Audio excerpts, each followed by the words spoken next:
करीब 6 महीने पहले की बात होगी। दिल्ली के पांडव नगर इलाके से पुलिस को एक बैग में लाश के कुछ टुकड़े मिलते हैं। पुलिस लाश के इन टुकड़ों को देखकर चौंक जाती है।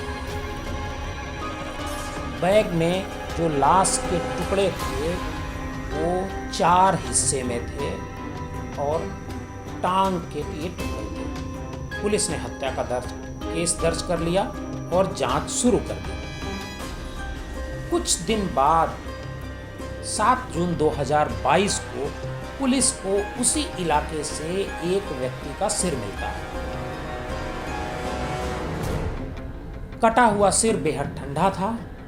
पुलिस का कहना था कि ऐसा लग रहा था कि कुछ देर पहले ही इस सिर को फ्रीजर से बाहर निकालकर फेंका गया। अगले दिन पुलिस को उसी इलाके से हाथ का टुकड़ा मिला। लगातार एक के बाद एक लाश के टुकड़े बरामद होने से दिल्ली में सनसनी फैल गई।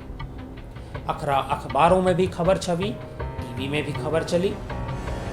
दिल्ली पुलिस के सामने मुश्किल थी कि ये जो लाश के टुकड़े मिल रहे थे इसकी शिनाख्त नहीं हो पा रही थी।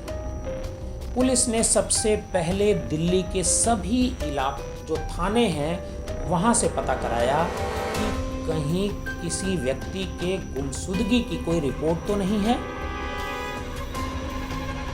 पुलिस तब चौंक गई जब दिल्ली के सभी थानों में जांच के बाद पता चला कि किसी की गुमशुदगी की रिपोर्ट नहीं दर्ज है।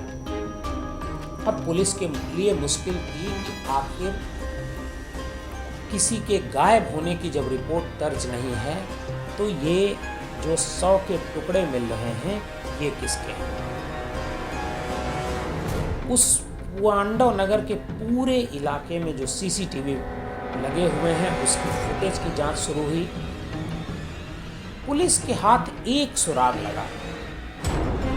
सीसीटीवी में एक महिला और एक युवक बैग के साथ नजर आते हैं। थोड़ी दूर जाकर वो बैग को फेंक देते हैं। क्योंकि ये घटना रात को होती है इस वजह से सीसीटीवी फुटेज में उनका शरीर तो दिखता है लेकिन चेहरा नहीं दिखता है, जिसकी वजह से पहचान नहीं हो पाती। धीरे धीरे इस घटना को कई महीने गुजर गए लेकिन दिल्ली पुलिस यह नहीं पता लगा पाई कि जगह जगह मिल रहे लाश के ये टुकड़े किसके हैं। तब तक नवंबर का महीना आ गया और महरौली से सनसनीखेज श्रद्धा वालकर हत्याकांड का खुलासा हुआ, जिसमें बताया गया कि श्रद्धा के लाश के 30 टुकड़े करके महरौली के जंगलों में फेंके गए। पुलिस को पहली नजर में ये लगा कि जो लाश के टुकड़े 6 महीने पहले बरामद किए गए हैं वो श्रद्धा वालकर के हो सकते हैं, लेकिन जब पुलिस ने पुरानी फाइल संभाली तो पता चला कि वो लाश तो किसी पुरुष की थी। बाद में श्रद्धा वालकर की लाश की तलाश के लिए महरौली के जंगलों में सघन अभियान चलाया गया। करीब 6 महीने बाद अचानक पुलिस को एक सुराग हाथ लगता है और जो लाशें 6 महीने पहले बरामद की गई होती हैं उसकी गुत्थी सुलझ जाती है। पुलिस पांडुनगर इलाके के लोगों से एक बार दोबारा उस घटना के संबंध में पूछताछ करती है और सीसीटीवी फुटेज मोहल्ले वालों को दिखाती है। त्रिलोकपुर इलाके में कुछ लोगों ने इस महिला को देखकर पहचान की। पुलिस उस महिला के घर पहुंची और पूछा कि तुम्हारे परिवार में कौन कौन है। ये महिला, जिसका नाम पूनम था, पूनम ने अपने पूरे परिवार के बारे में बताया और जब उसके पति के बारे में पूछताछ की तो उसने बताया कि मेरा पति अंजन दास है जो कहीं गया हुआ है। कई दिनों तक पुलिस उससे पूछताछ करती रही। जब उसे लगा कि अब इस घटना को नहीं छिपाया जा सकता है, तब पूनम ने बताया कि ये जो लाश के टुकड़े पांडु नगर इलाके में मिले हैं वह उसके पति यानी अंजन दास के हैं। पुलिस ने तुरंत ही अंजन दास और उसकी की हत्या में उसकी पत्नी पूनम और सौतेले बेटे दीपक को गिरफ्तार कर लिया। पुलिस ने जो कहानी बताई उसमें लव, सेक्स और धोखा है। पुलिस ने ये खुलासा किया कि अंजन दास को मारकर उसके 100 के 10 टुकड़े किए गए थे। पूनम ने बताया कि अंजन दास को इस वजह से मारा गया क्योंकि दीपक की जो पत्नी, मतलब यानी उसका जो बेटा है दीपक, उसकी पत्नी पर उसकी बुरी नज़र थी। इस वजह से दीपक ने उसे रास्ते से हटाने का तय किया। पूनम ने कहा कि मैंने अपने पति को नहीं मारा, लेकिन उसे जानकारी थी कि अंजन दास की हत्या दीपक करने वाला है। अब हम आपको पूनम की कहानी बताते हैं। पूनम की कहानी बिहार से शुरू होती है। जब वह 13-14 साल की थी तभी उसकी शादी सुखदेव तिवारी से कर दी जाती है। सुखदेव तिवारी से इसे एक बच्ची भी हो गई। तिवारी पूनम को छोड़कर दिल्ली आ गया था। दिल्ली में आने के बाद सुखदेव तिवारी ने पूनम से पूरी तरह संपर्क अपना तोड़ दिया। पूनम सुखदेव तिवारी को ढूंढने बिहार से दिल्ली आ गई। तिवारी तो पूनम को कहीं नहीं मिला, लेकिन इसी दौरान उसकी मुलाकात कल्लू से हुई और वह कल्लू के साथ रहने लगी। कल्लू से पूनम के 3 बच्चे हुए, 2 लड़की और 1 लड़का।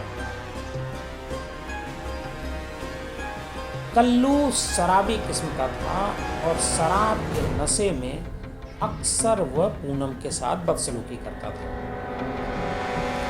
पूनम और कल्लू के बीच झगड़े होते थे।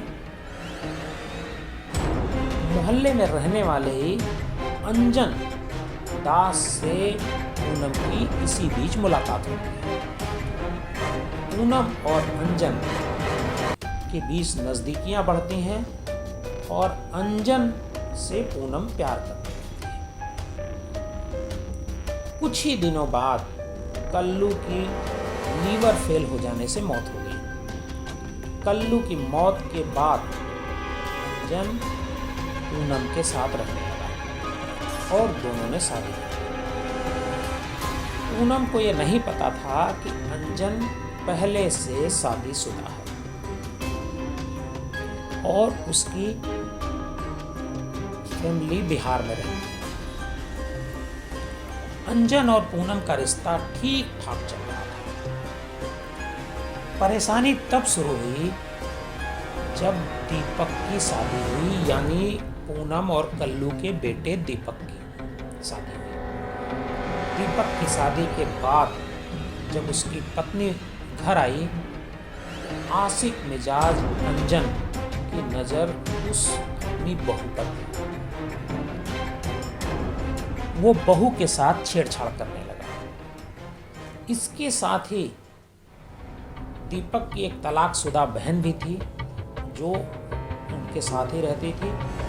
अंजन कभी बहू के साथ तो कभी उस बहन के साथ छेड़छाड़ करता था, जिसकी शिकायत दोनों ने दीपक और पूनम से की। दोनों के बीच इसको लेकर के काफ़ी झगड़ा हुआ, लेकिन अंजन अपनी आदत से बाज नहीं आया। जब भी वो शराब पी लेता था, अपनी बहू और अपनी जो सौतेली बेटी थी उसके साथ वो छेड़छाड़ करता था।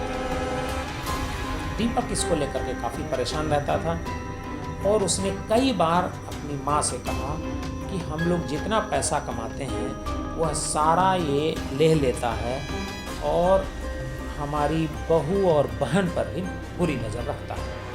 यह ठीक नहीं है, इसको सबक सिखाना पड़ेगा। दीपक ने इसके बाद ही अपनी माँ से मिलकर अंजन दास को मारने की प्लानिंग की और सभी सुराग और सबूत मिटाने की भी योजना बना ली। दीपक ने सबसे पहले एक अंजन को खूब शराब पिलाई और शराब में नींद की गोलियां मिलाई। नींद की गोलियां मिली होने की वजह से शराब पीने के बाद अंजन सो गया। दीपक ने गला दबाकर अंजन की हत्या कर दी और चाकू से उसके शरीर के कई टुकड़े कर दिए। उन टुकड़ों को ले जाकर एक फ्रिज में रख दिया और फ्रिज से एक एक करके 100 के टुकड़ों को बैग में रखकर पांडु नगर इलाके में फेंकना शुरू कर दिया। जब भी दीपक 100 के हिस्सों को फेंकने के लिए जाता था उसकी माँ पूनम उसके साथ होती थी। पुलिस को जब टुकड़े मिलने लगे तो पूनम और दीपक कुछ समय घर में छिप कर रहे थे। जब मामला पकड़ में नहीं आया, पुलिस शांत हो गई। उसके बाद 100 के बाकी बचे हिस्से को फ्रिज से निकालकर दोनों ने पांडु नगर इलाके में ले जाकर फेंका। मोहल्ले वाले कई बार अंजन के गायब होने के वजह से परेशान हुए और उन्होंने दीपक और पूनम से इसके बारे में पूछताछ की, लेकिन दोनों ये कह देते थे कि वो कहीं काम से बाहर गया हुआ है, जल्द ही आ जाएगा। लेकिन जब 6 महीने तक वापस वो नहीं आया तब मोहल्ले वालों को इस पर संदेह हुआ और जब पुलिस ने सीसीटीवी फुटेज जारी किया तब एक व्यक्ति ने उस फुटेज को देख करके पुलिस से संपर्क किया और बताया कि ये उनके पड़ोस में रहने वाली पूनम है।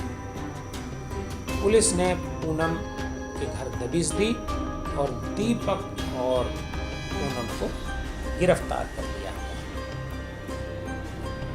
किसी भी मामले में प्यार, सेक्स और धोखे की ये दिल्ली की घटना है।